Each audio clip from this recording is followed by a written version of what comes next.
Good afternoon. It is a Thursday afternoon.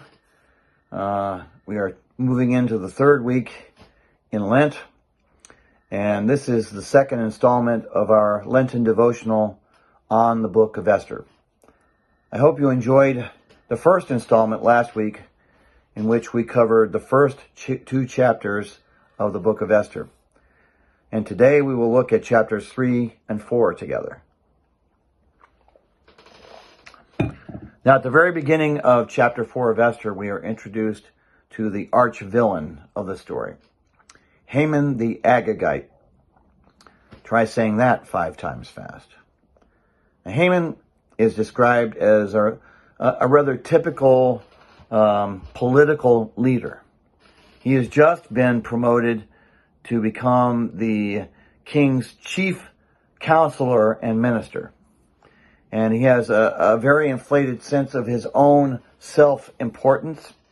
He's narcissistic. He cares only about himself, and he only wants to serve his own wants and desires and ambitions. He's also very manipulative. So you can imagine all of the powerful people who meet that description, and you can easily insert their name into the story if you wish. You can plug in Mr. Putin or whomever you might choose. So Haman right away manipulates the king into issuing a proclamation. And the proclamation says that whenever Haman passes in front of the king's servants, that they are to kneel and bow and do obeisance to him. In other words, they are to reverently and worshipfully regard him. Now, all of the king's servants are happy to comply with this ruling, except one, Mordecai, the uncle of Queen Esther. He will not bow to Haman. The story doesn't really explain why, though.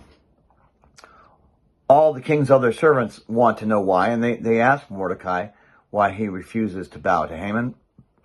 And Mordecai doesn't really provide a clear answer to that. He just simply says he's a Jew, as if that's supposed to explain it.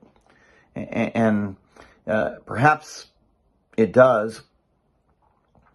But remember, the book of Esther doesn't mention God anywhere in its chapters. Now, if Mordecai were a practicing righteous Jew, then the explanation to the why question would be rather obvious. To bow to Haman would be a violation of the first commandment. We are not to have any other gods but our God.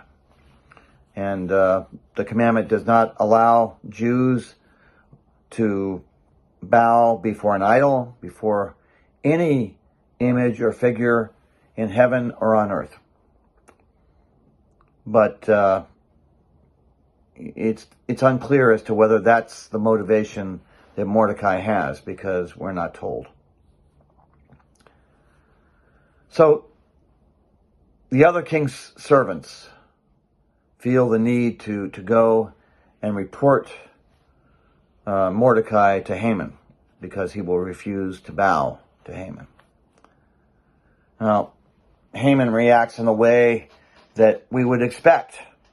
He's infuriated by this. But this is where we see the exaggeration, the motif of exaggeration in Esther return. Because Haman doesn't only wish to punish Mordecai for his insolence. Now, that's the kind of reaction we'd expect. But Haman wants to take it much further than that. Learning that Mordecai is a Jew, he decides that he would like to destroy all of the Jews anywhere they happen to be in the Persian Empire. So he casts a lot to pick a date for this destruction. And the lots fall on the 13th day of the 12th month of the year.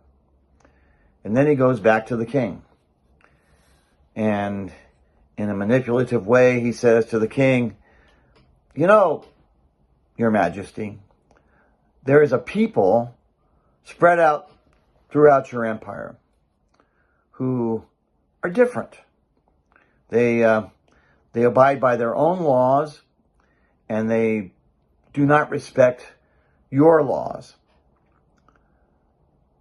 Thereby, they are a poison to your kingdom. They are a cancer. And it is my advice to you that we eradicate them." And this is where the king essentially hands over his authority to Haman.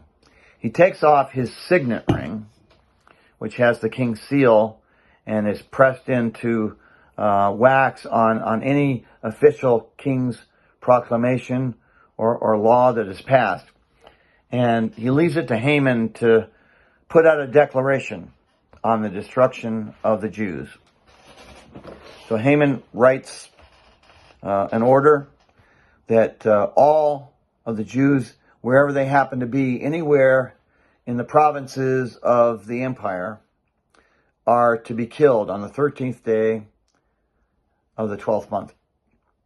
And he takes the king's signet and he seals it with the king's authority, and then he has messengers distribute this throughout the empire. And of course, as the Jews throughout the Persian Empire begin to hear this, they go into mourning over the proclamation.